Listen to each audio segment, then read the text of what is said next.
Well, hello and welcome. Thanks so much for joining us on Vision Weekend. We're so excited. My name is Lisa, and I'm the Grow Deep pastor. And my name is Kelsey. I'm the Associate Teaching and Student Pastor, and we're super excited to be here with you today. This is a very special day, but we, like always in our pre-show, are going to start out with a question. We just want to get to know each other a little bit, so nothing too serious. We're going to have a little fun. So wherever you're watching, we want to know your answer in the chat. If you could grow anything on a tree, what would you grow? If you could grow anything, like money, boats, tacos, I don't know. I'm just throwing out words now. I appreciate your suggestion. I'm working on it. What would you grow, Lisa? For me, I think it would be books. I know that sounds boring to some people, but for me, Amazon seems to show up with a book nearly every day. It's hitting the budget pretty hard these days, and so I think I can speak for myself and my husband. If books just grew on trees, we would probably have a lot more fun money to play with. And I got a shout out from him, so that was true. I do think Amazon basically is the tree that so. you can order things off of. I would say money tree because that seems like the really basic answer. But the truth is, if I got a money tree, I'd just spend it on bills, right? Like that's not fun. So I would like an Expedia gift card tree. I like that. I like that. I would like to travel. Where would you go, Kelsey, with Expedia gift cards? Yes. Yes. And anywhere. Everywhere. I'm in. That's amazing. That's amazing. Well, hey, you can join with us in answering that question. We would love to hear from you, like Kelsey said, just to get to know you a little bit better. Wherever you're watching from, there should be a chat feature. You can just drop your answers right in there. And if you don't see a chat feature, that's okay, because you can just download our app. There's a QR code that's going to pop up. You can just scan that. That's going to download the app for you. But this is just a great way for you not only to engage with us in the chat, but also, Kelsey, to get insider info into the things that are going on at Eastern Hills. So you will get all of that like insider knowledge that other people may not have access to right away. Trust me, you're going to want that, especially today. There's some things that we're launching today you're going to want to be a part of. Yes, of course. I already have answers. Oh, good. First of all, Anthony was specific and said $100 bills. Oh, that's my husband. So yes, no dollars for us. Just money. And then I also got on YouTube bacon, lots of bacon.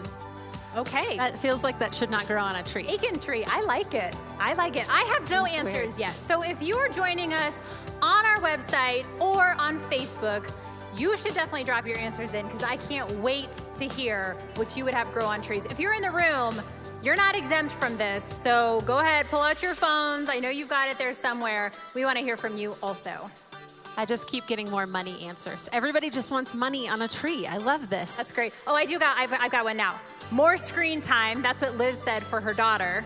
And then her son says $1 million bars of gold. That is an amazing answer, Cameron. Well done, friend. That seems like it would break your branches. I like that. Hey, this is Vision Weekend, and I know that might sound like a weird concept, like what in the world does that even mean? But once a year, we want to slow down and ask God, what is it that you want to help us focus on this year? What is it that you want to stir in us so that we can be better at what God is putting in front of us? So last year, we introduced JMLB during Vision Weekend, Jesus Makes Life Better, where we talked about how while he doesn't make life easier or simpler, he does make it better, and he is with us in all things. And it feels like that was well timed. 2020 became the year that we needed that message over and over and over again. And the amount of life change that Jesus has just brought us this year is incredible. So thank you for joining us this last year. Well, what about this year? Yes, so if you're wondering, did we miss the rest of 2020 and it's January 2021? No. See, we run on the school calendar year, and so our ministry year is just getting ready to kick off. And this year, what we're going to focus on is what does it look like to cultivate the soil of your heart? And Phil's going to dive into that a little bit more. But just like in our gardens, if the soil isn't ready for the seed, nothing's going to grow. And our hearts function the same way. So we don't see good growth if the soil in our heart is not ready for it. So we're really excited about what that looks like, not just today, but throughout the course of the next year. Absolutely. Braden said he would grow coconuts. I would like to tell him that is where coconuts grow.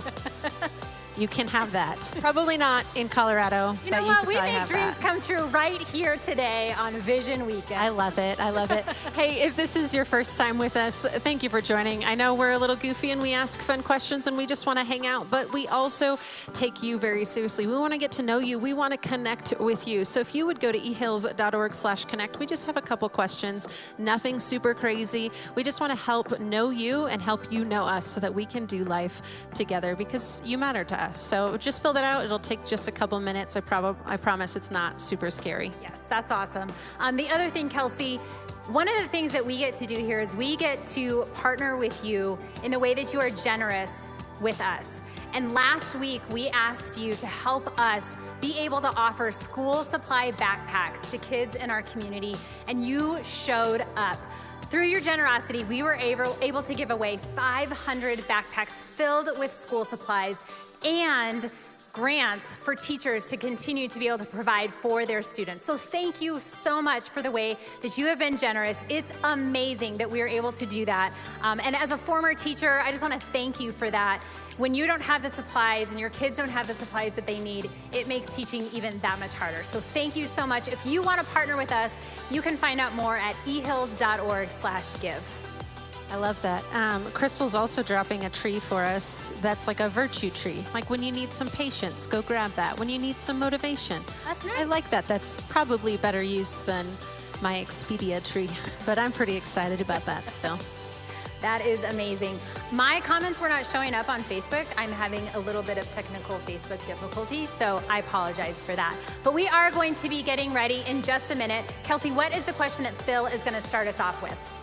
Phil wants to know from you guys. So again, wherever you're watching, go ahead and drop in the chat. What is your best gardening advice? What's your best gardening advice? Lisa? Yep, I got one. Don't do it. That's what I got. That is the best advice you've ever given me. So thank you. I did one time kill a cactus and a preteen aged person told me it's because I overwatered. So my advice is don't overwater, which is the opposite of most people. So that's going with it. Well, hey, we are getting ready to get started. We got to reset the stage. That's going to take about 90 seconds. So that gives you a minute to grab a drink if you're watching from home, to get yourself all settled here if you're in the building with us. We'll see you in just a minute.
Well, welcome, Eastern Hills. We're so glad you're here.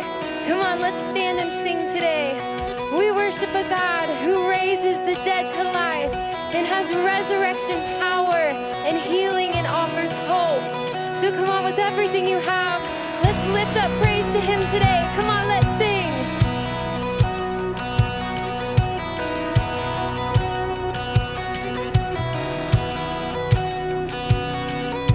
Saturday was silent, surely it was through.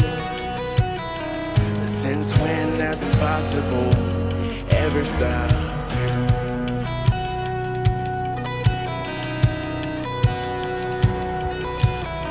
What is this when that's impossible ever stops you. This is the sound of the dry bones rattling. This is the praise, make a dead man walk again. Open the grave, I'm coming out. I'm gonna live again. This is the sound of the dry bones rattling. Yeah.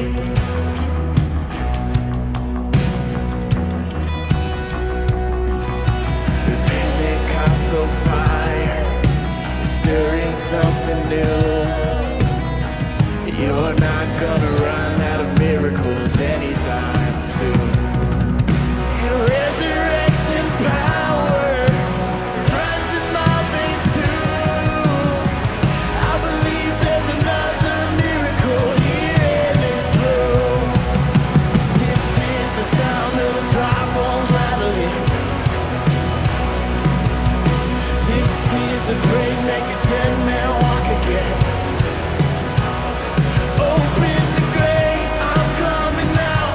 I'm gonna live again. This is the sound of the dry bones rattling.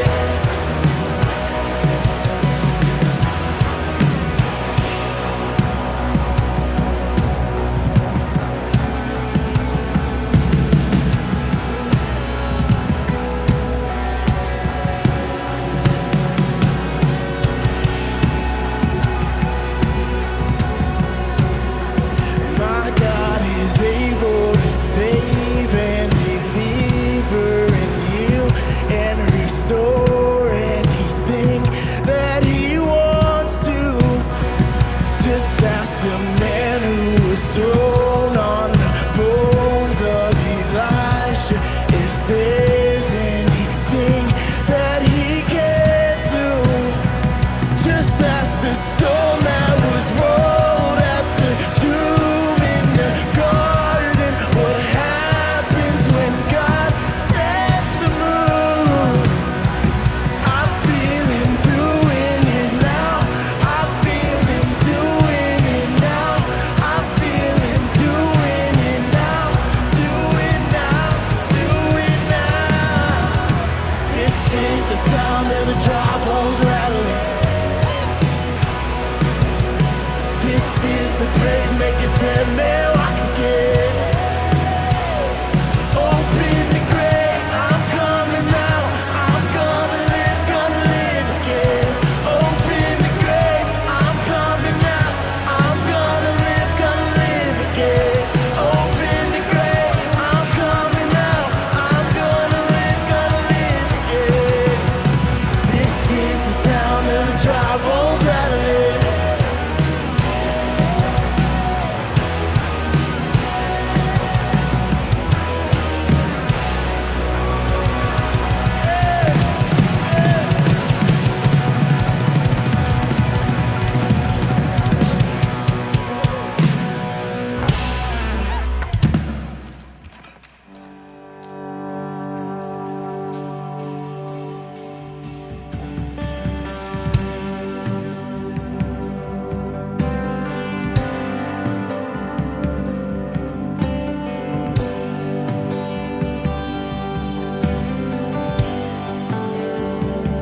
I love you, Lord.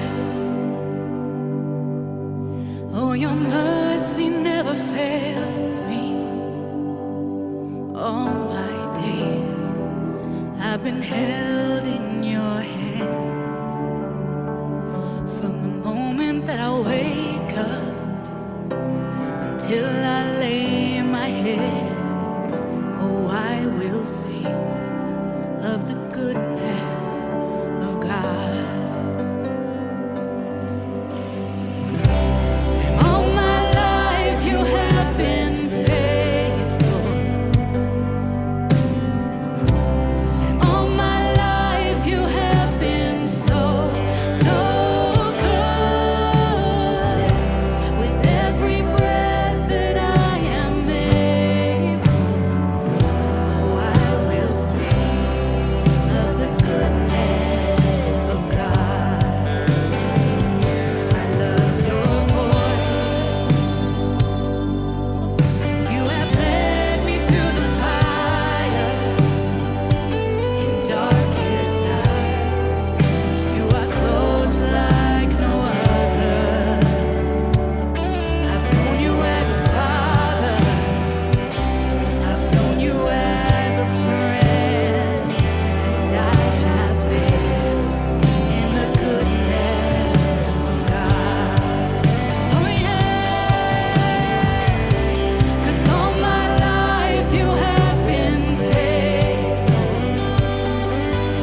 whether you're in the room with us or online, go ahead and have a seat.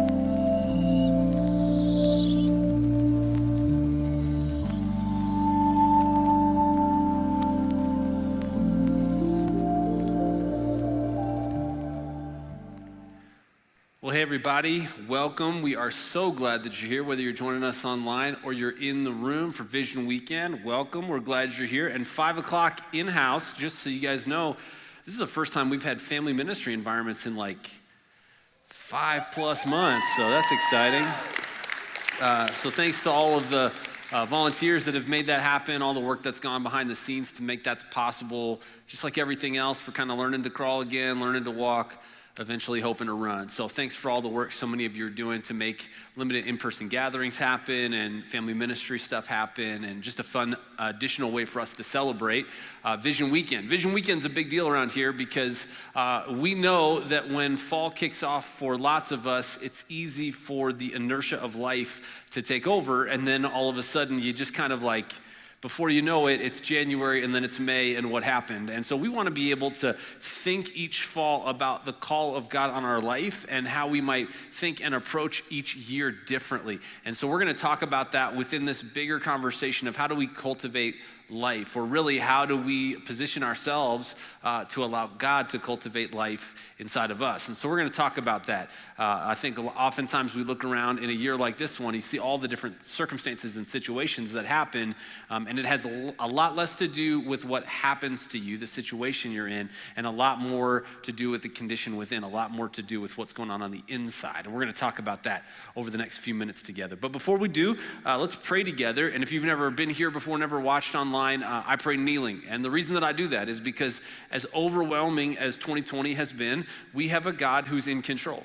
We have a God who loves us, who isn't surprised by any of us, who holds all of it in his hands. And so let's pray to him together. Would you humble yourself wherever you are in the quiet of your heart as we talk to God together?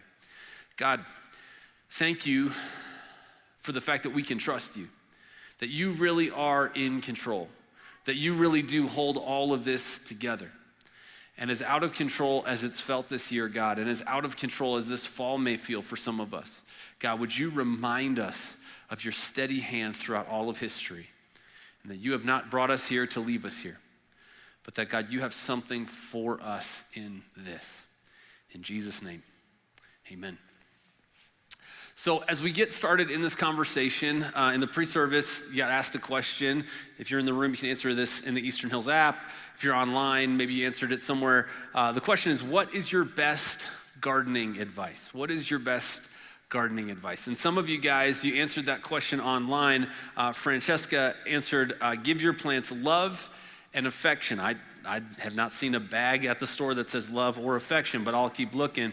Carol said, Miracle Grow. Look at that. That's good. Amanda said, have good soil. She's getting ahead of me a little bit there, Amanda. Yep. Dave, hire a gardener. That's a good one. That is a good piece of advice. I think lots of us, we have to wrestle with gardening. And if you don't know this, maybe you're watching from somewhere that's not right here, or maybe you're new to the area. One of the things that we're learning this year is just how difficult it is to garden here. We are technically in what's considered a high plains desert. And so what that means is it's really hard to grow stuff. And part of the reason for that isn't just that it's hot, it's the type of soil that we're planting things in. And so just beneath the top layer layer of our soil, we have clay soil that is basically impossible for roots to grow through. And so if you've ever had to do any gardening, or like your HOA sent you a note and you can't figure out why things keep dying, it very well may be some of the advice we just heard, and it may be that you're just in the conditions you're not totally familiar with. And what we discovered over the course of this summer, as we, and by we I mean really entirely Alyssa, have been putting a bunch more work into with our yard, is that you really have to take way more careful attention of your soil. Because if your soil isn't right, it doesn't matter what else is true, you don't have the conditions within which something can grow. And as a matter of fact, that isn't just true in your grass or in your garden or at your house, it's true in your life, it's true in your heart as well. We're actually going to look at that together from a teaching that Jesus offered to a group of people. And this is the idea I want to talk to us about, that there is no soul work without soil work. I mean, I know that this is the kind of time of the year where it's easy for us to grab a new program or for us to put more things back onto our calendar and our schedule. It's easy for us to have this intention of what is the seeds of investment that I can get from people or get from God. And if I find the right seeds, if I find the right investment, then all of a sudden this can grow. But the problem is, if we don't work on what's happening on the inside, if we don't work on the soil, all of a sudden, doesn't matter how good the seed is, the soil won't let it grow. As a matter of fact, we're gonna take a look for just a minute in the teaching of Jesus in something that he offers really for the crowd. And many of us are this tonight, whether we realize it or not. He offers a message for the crowd. See, many of us, we tune in, or you come maybe physically to a room like this every now and then, and for you, you're sort of 1 foot in, 1 foot out. Maybe every now and then you're gonna give it a try for a while, but then you're just gonna eventually kind of roll back to what was comfortable, what was familiar. And we're gonna talk about why that is, because I think it's so important. You and I realize we don't have to settle for the crowd. We can be more than that. But while we talk about that, I'd love for you to think about and answer this question wherever you're watching, even in the app right here in the room. How did you, or do you, handle difficult subjects in school? How did you, or do you, handle difficult subjects in school?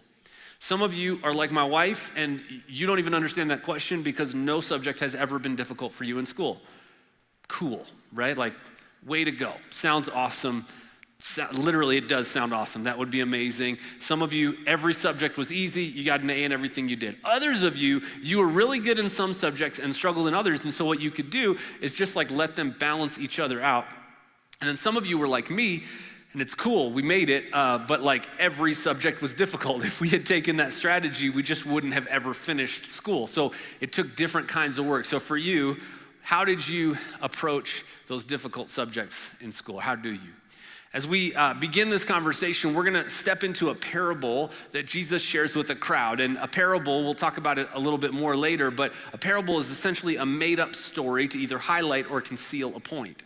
And Jesus is speaking to a crowd that's getting bigger and bigger and bigger, and he sort of creates like the first socially distanced teaching environment in the first century, where he gets onto a boat and floats out from the shore, and the crowd of thousands of people is waiting at the shore listening to what Jesus has to say. And as they're waiting, Jesus says these words. He says, "Then he told them many things in parables, saying, a farmer went out to sow his seed, and he was scattering the seed. Some fell along the path, and the birds came and ate it up. Some fell on rocky places where it did not have much soil. It sprang up quickly because the soil was shallow. But when the sun came up and the plants were scorched and they withered because they had no root. Other seed fell among thorns, which grew up and choked the plants. Still other seed fell on good soil, where it produced a crop 160 or 30 times what was sown." See, in this parable, in this crowd, Jesus breaks down the different types of soil. What's important for you and me to realize in the parable that Jesus is describing, it's been called the parable of the sower before, the parable of the seed. Really, it's the parable of the soils, because it's about these 4 different soils with the same type of seed, and they would have understood that. Jesus is talking to a group of people where essentially everybody lived because of an agricultural economy. Everybody understood how growth worked.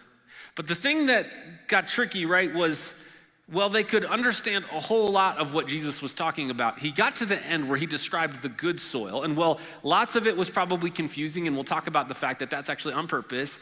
This idea that Jesus gets to where he says, hey, here's the thing, there's a good soil, and this good soil can have exponential growth.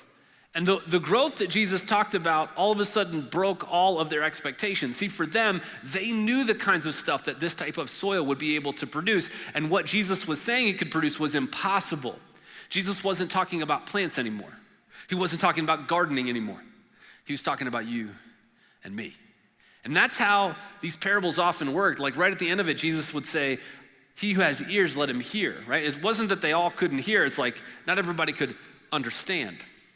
And this idea, right, that we might not be able to fully understand the underlying point is exactly the point of parables.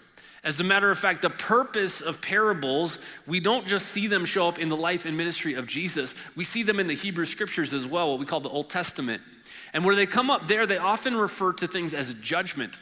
They're telling something to a group of people where not everybody's gonna be able to understand, and that's the point.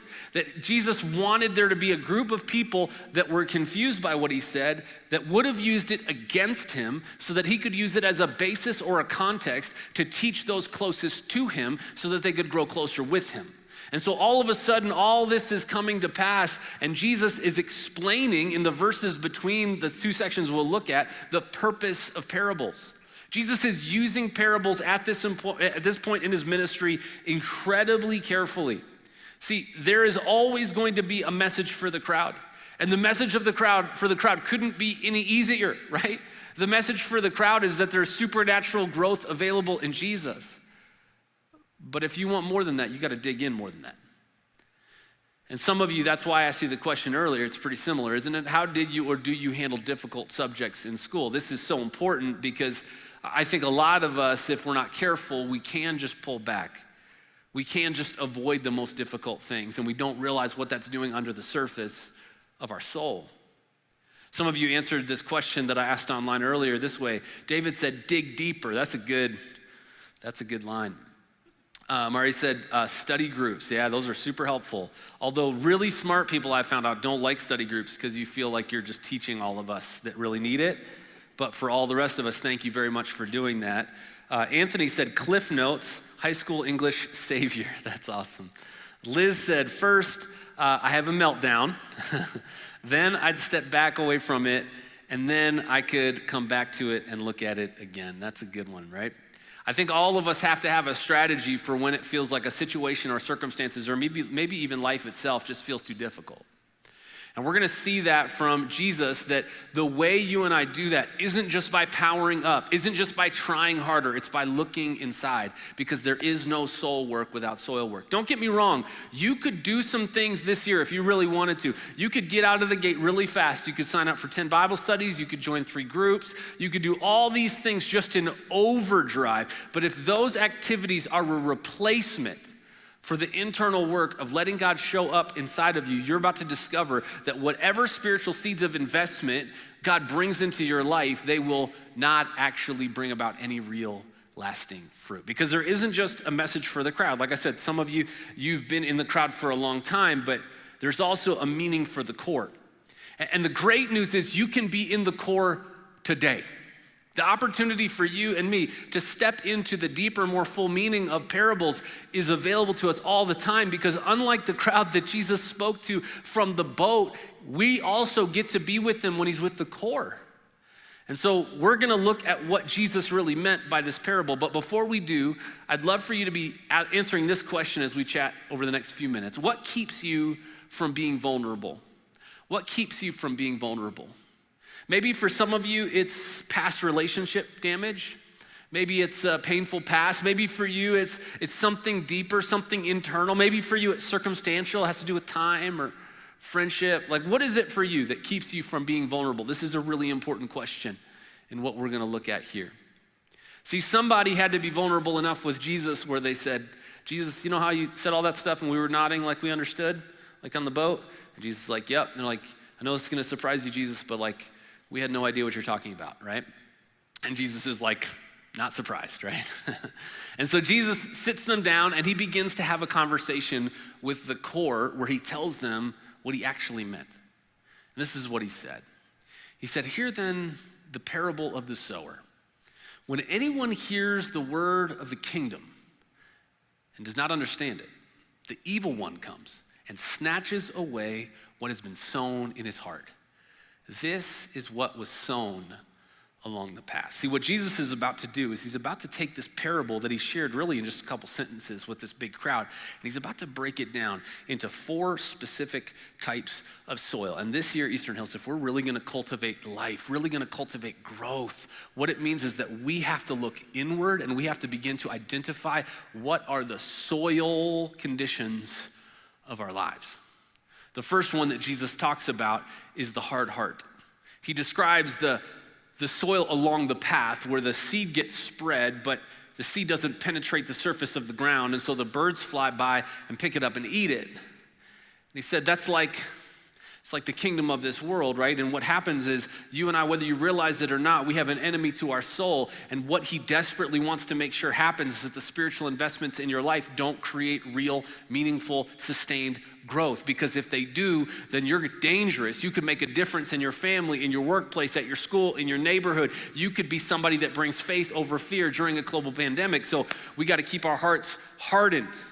That's the first group that Jesus is talking about. And the problem is that some of you actually in this season have decided to intentionally harden your heart. And you've done it for really good reasons. Like, I don't blame you. I get it. I've even been tempted to do it. We are in the midst of something that very few of us have ever experienced anything like in our lives. And sometimes it just feels easier, doesn't it? It just feels easier to put a shield up. It feels easier to not be honest. It feels easier to be a spectator rather than a participator in the work of God in the world around us. You put me over everybody. But here's the problem. See, you think you can do that. We think we can do that just for ourselves. We think we can do that just for our faith with God. We think we can do that just in this area over here. But our lives don't work that way. You can't compartmentalize. And so this hard heart that you've been carrying around to every relationship, every situation, every opportunity. And the one that's really missing out is you. Because the spiritual seed of growth that God wants to do in your life, it can't break through the surface of your lies, of your pride. You got to let him in. Here's the other group I want to talk to you in the room for just a minute. Some of you, you're here because somebody made you come, or you're watching because somebody shared this and you're out of things to watch on Netflix. Either way, we're glad. And for you, you don't claim to be a follower of Jesus. And you've heard the gospel. You've heard this idea that you can't get to God on your own, but that God loved you so much, he sent his son Jesus to live a perfect life, to die in your place, that if you'll turn from your way and choose to follow him every day, you'll experience better life today, not easier, but better because it's with him, and eternal life waiting. You've heard that message before, and it's just not for you. You're just gonna keep trying your way. It's just not, you're not that kind of person. Let me just tell you, this passage is describing you too. And the enemy that I just talked about, he's after you too. So what does it look like for you this year to cultivate growth in your life, to let God break the surface of your heart? Because again, you aren't just keeping God at arm's length, you're keeping everyone at arm's length. What does it look like even for you over a service like this to let God actually in, that you don't just spectate, you participate? That's the first type of soil that Jesus talks about. The second, he says, as for what was sown on rocky ground, this is the one who hears the word and immediately receives it with joy, yet he has no root in himself, but endures for a while, and when tribulation or persecution arises on account of the word, immediately he falls away. See, Jesus has just talked to us about hard hearts. He's just talked to us about along the path seeds. They're a waste. Remember, it's the same seed in every situation. And now he's going to talk about the superficial heart. See, the superficial heart looks the part. The superficial heart has probably done lots of the things that we would associate as somebody that follows Jesus. The superficial heart maybe got baptized. The superficial heart got their first Bible. The superficial heart had lots of good things that happened, but here's what happens, right? When things get difficult, when it hits the clay of your life and you've got to let something really shift in you, all of a sudden, you don't have the root system of your faith to endure, and your faith dies. And it might look okay. And some of you, like, your faith looks great. And you could tell me all the things that happened in your walk with God, not even like days or weeks ago, but like years ago. Some of you, decades ago. You could tell me about when you got baptized. You could tell me about that first Bible. You could tell me about the first time that you had a really meaningful conversation with somebody that didn't know Jesus. But I'm not asking about decades ago. I'm asking about days ago. Is your faith durable? Is it holding up? Has it gone beyond superficial to be something that what God can do in you and what God can do through you is not just something he did a while ago, but it's something that he can do now in your life? See, because superficial hearts let God in so that we can have a superficial status symbol of our faith. But once we have that status symbol, maybe we don't think anybody notices. Maybe we think we're okay, but people notice. You know, the worst thing is maybe you have convinced yourself you're hiding it from God, but you're not hiding it from God. God notices. And you're robbing yourself of real growth. So what does it mean for you and for me to take a step back and to go, you know what, God, I need to let you really genuinely in. I need to let you into the place that the roots can grow deeper beyond just the superficial stuff. I'm gonna ask questions that I don't know the answers to. I'm gonna let you in to deep-seated secrets and sin and brokenness and bondage. I'm gonna let you in. I'm gonna really let you in. And I know that it's scary, and I know that there's no promise of how it's gonna turn out, but I can tell you that your plan right now, if you are pursuing God with a superficial heart, your plan will fail. That's what Jesus says. He tells us about the third type of soil. He says, as for what was sown among thorns, this is the one who hears the word. But the cares of the world and the deceitfulness of riches choke the word, and it proves unfruitful. So we've looked at hard-heartedness along the path. We've looked at this idea of what it means for you and me to have a superficial heart where there's no roots. And now we're gonna look at the distracted heart. And I'm just gonna warn you, this is the one that God's been working on me about right now. So I got a little bit more gas in the tank for this one. See, the distracted heart is the heart where thorns grow around the roots. This is like the Colorado heart, you know? There's just weeds everywhere. And the pressures and the treasures of this world seek to choke out your growing faith. And it's not bad things. Like, I'd be willing to bet that nobody in here, if you have a distracted heart, nobody in here is like, I'm just doing some really awful, evil, occultic practices. Like, you're just doing really good things that you've decided to make ultimate. And you have so many of them in your life that you're distracted because you're doing so many good things, you can't do the best things. Because you've made room for all these other relationships, your relationship with God has suffered. See, here's the thing though. Here's the thing about a distracted heart. See, weeds, they don't grow overnight. They grow gradually. It's like the frog in the water that's going up little by little by little by little. And maybe for you, over the course of COVID, it's been easy, like everything got way simpler and settled down a bunch, but then like somewhere along the way, you've realized like you've just replaced it with other stuff. Has that been true for anybody else, or am I just making personal confession time, you know? And all of a sudden you're like, how did I get this busy? I haven't left my house in 3 days. What is happening? That's what weeds do. As a matter of fact, for us, like in our house, like I said, we, and by we, I mean Alyssa, have been putting in a bunch more work for our yard to look a lot better this year. And the thing is, I remember last year, we had a section that got so bad with weeds, we actually like had to hire somebody to come in. They used like machetes and took it out in the back of a pickup truck. Like, I'm not exaggerating, it was next level. And so this year, we, and by that I mean Alyssa, has done a much better job just keeping things at bay. But there's this section of our backyard where there are some weeds, but the problem is, like, we're trying to fix it from bunny disasters everywhere. So our backyard's in pretty rough shape. And these weeds are green. And so I'm like kind of hesitant to pull them. You know what I'm saying? Because they like look like grass. Can I show you a picture of what I mean? So this is what they look like.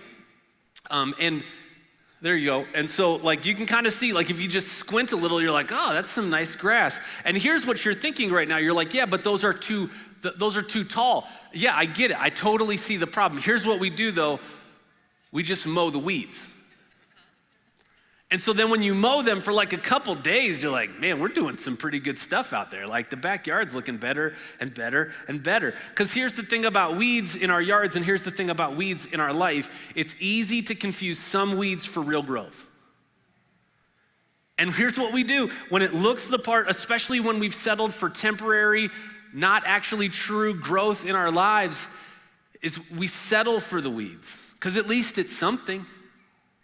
And if it starts to get out of control, we don't pull the weeds. We don't deal with those relationships. We don't deal with those missed priorities. We don't deal with the things that have been good that we made ultimate, a job that's become everything, a hobby that's become everything, a relationship that's out of whack. We don't deal with that stuff. We just mow it down.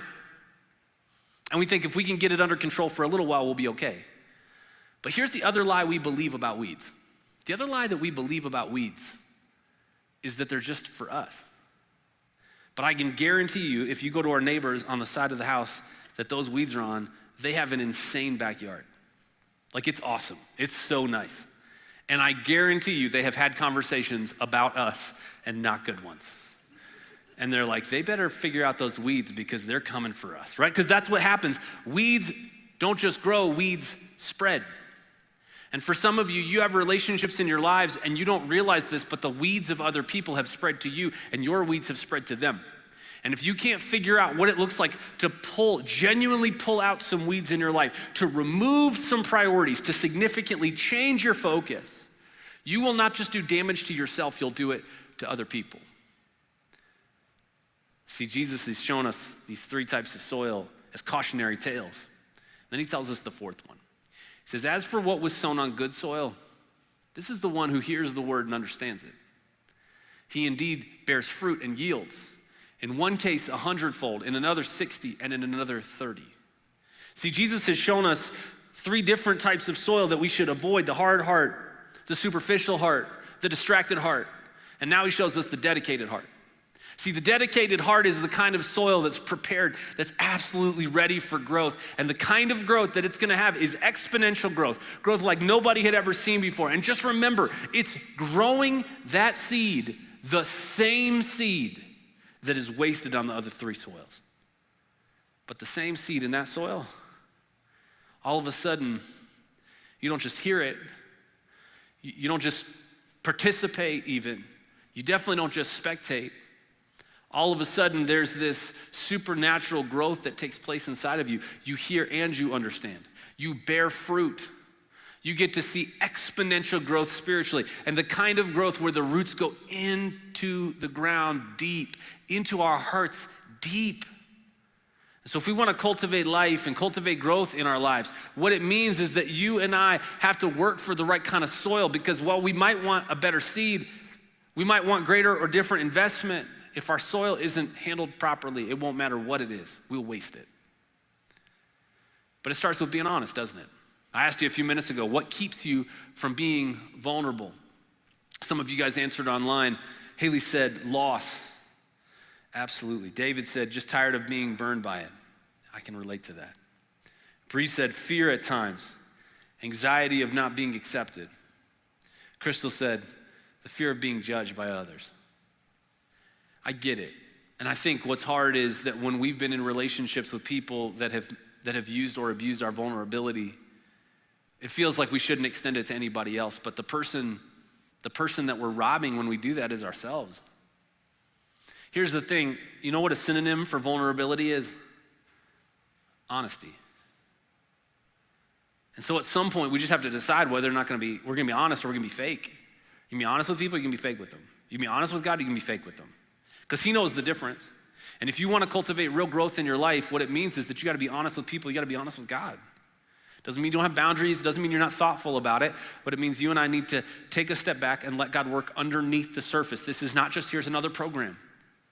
Because there is no soul work without soil work. If you want God to really change you and shape you and make this year your greatest year of spiritual growth ever, it's going to take that. Here's the thing, as I was getting ready for our time together, I heard this quote a couple weeks ago, and it really stood with me. When I've traveled especially overseas, people know I'm kind of a picky eater. And when we go overseas, especially on a mission trip, I'll eat whatever. And people are like, whoa, I thought you were a picky eater. But the thing is, like, I just know that if I don't eat whatever's in front of me, I'm not going to eat, right? Like there's no alternatives. I'm not going to my pantry. Like it's just what it is. And here's what I'll tell you I've found. Hungry people find a way to get fed. And it will be so easy for you this year. If you think about what it means to cultivate growth in your life, for you to really let God into the soil of your heart, it will be so easy this year to become picky. To just think, if I could get different spiritual seeds, if I could get different kind of investment, if I could have a different Bible study leader, if I could have a different community group leader, if I could have a different pastor. Here's what I'll tell you. Some of you, you're actually watching this or you're here right now because somebody else in your past disappointed you. Because somebody said something you didn't like or they were frustrating you or whatever, like it didn't work out. And so you hope that I'm the answer. You hope that Eastern Hills is the answer. And I don't know your situation, but I'll tell you this, most of the time we gotta be honest about what's going on in our soil for God to really work on our soul. Can I ask you a question? Not just a question for social, but definitely if you feel comfortable, answer it there. Not just a question even for the next week, but a question I hope that will guide us as a community over the next year. When things get difficult, when circumstances are hard, are you blaming the seed or examining your soil? Remember, all these soils, it's the same seed. I know, like it's easy for me. It's easy for all of us to go like, well, it just didn't do it for me. I wasn't feeling it. I didn't feel fed, right? And like, I don't know your heart. I don't know the circumstances. Maybe you weren't. But I'm just saying like, is that your first go-to? Or are you like, am I distracted? Have I become hard-hearted? Is it superficial growth that I've settled for and been satisfied in for too long that I don't know the difference? There isn't this one-time, one-and-done experience here. Here's the thing that's hard, right? The place that those weeds grew last year, the stupid things came back this year. Like we gotta keep doing it. It's ridiculous. And it's the same way in your and my heart too. See, for some of you, a few years ago, you had a life or death experience.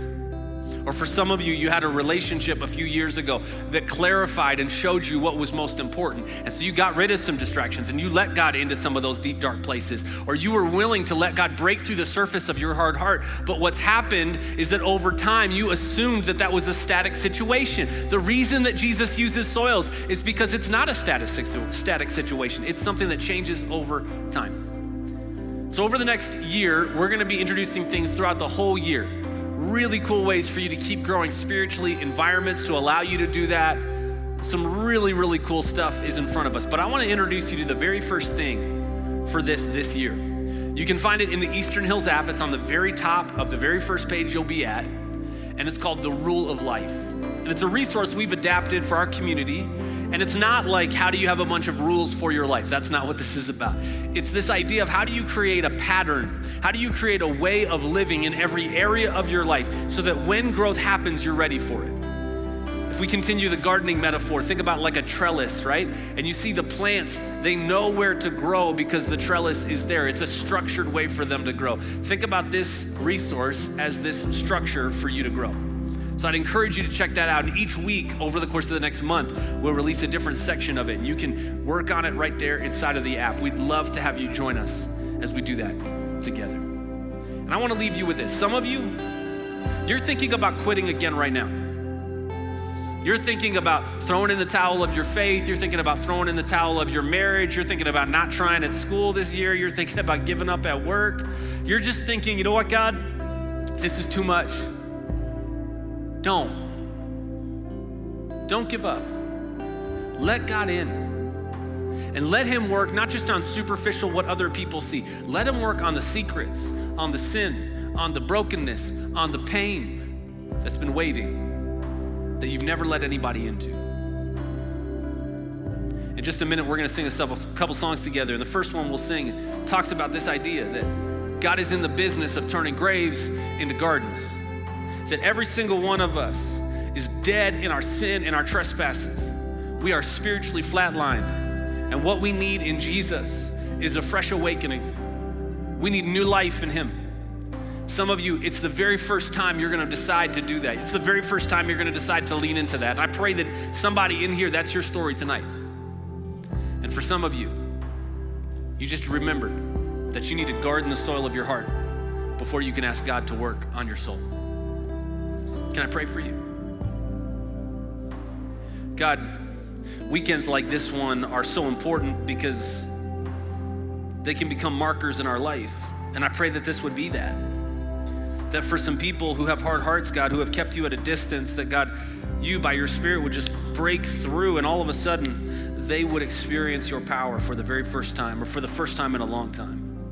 For some in the room, God, they've settled for a supernatural or for a superficial growth that has pushed the supernatural away. They grow till it gets difficult and then all that growth withers away. For others, God, they've let weeds crowd out the priorities, take good things and made them ultimate and given up the ultimate thing of pursuing you. God, would you give us a vision this year in our own life of cultivating our soil at the heart level to grow exponentially and supernaturally with you. We love you. It's in Jesus' name.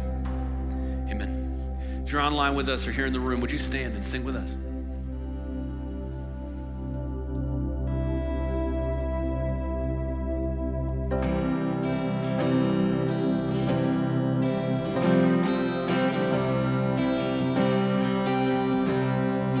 I'll search the world,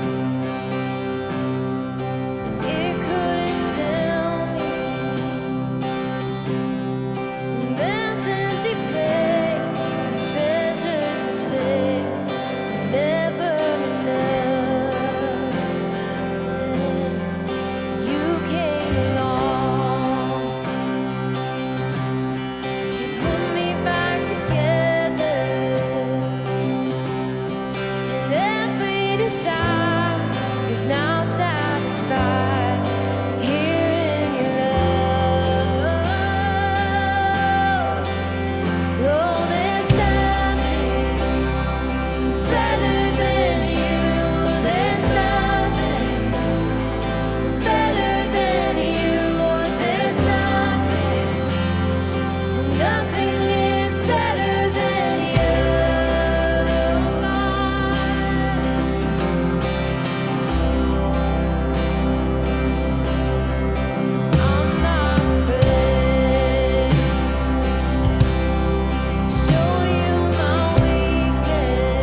is our prayer today, that you would awaken our hearts and you would awaken the people around us to know you and to step into your presence.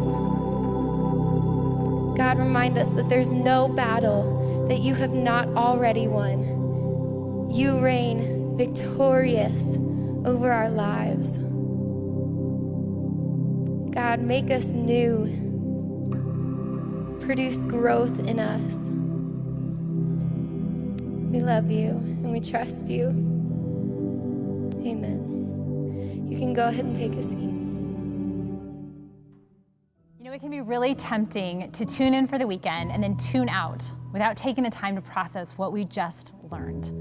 But I would encourage you to take some time, not just over the next day or so, but over the next year, to continually ask yourself, what is the condition of the soil in your heart? And also, what's next for you? For some of you, what's next is actually cultivating time in your marriage. Because let's face it, after you've said I do, it doesn't take long for real life to settle in. Choices become patterns, patterns become habits, and if we're not careful, till death do us part can feel like a death sentence. But here's the good news. It doesn't have to be that way. So whether your marriage simply needs to be reignited or whether you need a resurrection, Reengage is for you, where you will learn how to reconnect with your spouse and cultivate a better marriage. So for more details on Reengage, you can go to ehills.org/reengage. And if you're anything like me, my marriage will take a back seat when life gets crazy. But it's worth the investment because when my marriage is healthy, I'm better and my family is better. And so I thank you for your generosity and partnering with us to make environments like Reengage available to our community. And if you want more information about partnering with us, go to ehills.org/give. In just a moment, Connection Point is going to roll with 4 easy next steps for you to get better connected. And if you are new here, we would love to have you join us. So thank you once again for joining us here. We can't wait to see you back next week, whether it's online or on our campus at Eastern Hills. Have a great week. Welcome to Connection Point. My name's Dustin and I'm the Connections Pastor here. And if you're looking to get involved today, you came to the right place. And my name's Liz, and I'm the community pastor here. And over the next few minutes, we're going to give you some information about some ways that you can take some easy next steps here at Eastern Hills. These next steps are really designed for you to grow deeper in your walk with Jesus and also to connect here at the church. So first, we would love to share a little bit more about who we are with you. Here at Eastern Hills, we want to help everyone experience that Jesus makes life better. And honestly, when we follow him, he makes us better at life. You might be coming from a background where you've been hurt by church in the past, and you might even be thinking, if that's what better life looks like, I'm not sure that's what I want. And you might even also think, hey, if I follow Jesus, is he really gonna solve all my problems? I don't think that's how it works. And honestly, you're right. Jesus is not gonna necessarily make our life easy, but we really believe that when we follow him and commit our full life to God, he makes our life better and makes us better at life. So today we want to offer you 4 steps that you can take to start growing in a relationship with Jesus here at Eastern Hills. Those 4 steps are serving as a volunteer, joining a group, giving generously, and then also steps that you can take as a family. You can find links to all of these steps at ehills.org/next. So Dustin, do you want to share a little bit more about what it looks like to serve at Eastern Hills? Yeah, so serving at Eastern Hills normally looks a little different. We have opportunities all over the building and in different places throughout the week and on the weekend. But because of COVID, things don't look quite the same right now. But for you, that actually makes things a lot easier because the best place for you to get involved and volunteer here at Eastern Hills is on a weekend. We would love to have you come be here in the building, greeting, welcoming, helping people find a seat, and just creating an amazing experience for people as they walk in, or helping online, hosting one of our streams on Facebook or YouTube. We think God built us to serve one another, and when we do that, he uses that service to grow us personally into the person that he designed us to be. So you get to serve other people in the community and you get to grow yourself. We'd love for you to do that, and you can find the link to that volunteer sign up at ehills.org/next. Another way that you can take a next step here at Eastern Hills is by joining a group, and we really believe that groups are an essential way to connect with God and in community.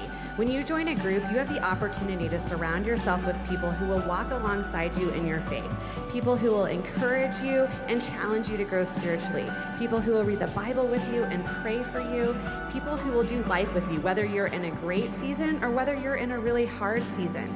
We've seen some incredible relationships grow out of our groups at Eastern Hills, and we would love for you to take a next step to join a group to be a part of that too. So you can head to ehills.org/next to learn more about how to join one of our groups.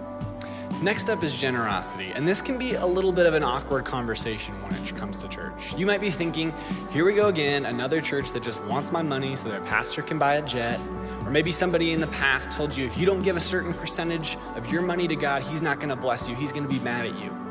We believe God designed us to be generous. When we give our resources away, and honestly, when we give our whole life away, we can find more and more contentment and joy the less and less we have. And so we want to give you an opportunity today to be generous and start to experience some of that better life. If you go to ehills.org/next and make a $20 donation, your full gift will go to Marketplace, which is a weekly food pantry that provides groceries to families who need it all over our community. Your $20 actually can go even further than if you went to the store and bought it yourself. Because of our partnership with Food Bank of the Rockies, we can stretch that money and provide enough food for a family of 4 for an entire week. Which I can't even feed my family of 4 for an entire week. So that is an incredible way to help. Yeah, it's so amazing to get to be a part of, and we want to steward our resources and your resources well. And so if you want to give and start being a part of how we serve our community here, we would love for you to do that. You can go to ehills.org/next and find the link to do that today. And the last next step that you can take is actually for you as a family. At Eastern Hills, we believe the whole family matters and was built to pursue God together. We go about partnering with you and your family by creating amazing age-appropriate spaces for each kid to grow in their faith, and also by coming alongside you as a parent or a guardian to help you become the hero in your child's story. So you can head to ehills.org/next to learn more about our YouTube channels that we have for kids of all ages, whether that content is live or on demand. Kids can connect anywhere at home. You can also find a way to sign up for our family newsletter at that link as well. We would love for you to take a next step with us as a family. Thanks so much for spending part of your day with us. We hope that as you take a next step here at Eastern Hills, you can experience that Jesus makes life better and maybe even find ways that he makes you better at life. Thanks so much for watching and have a great day.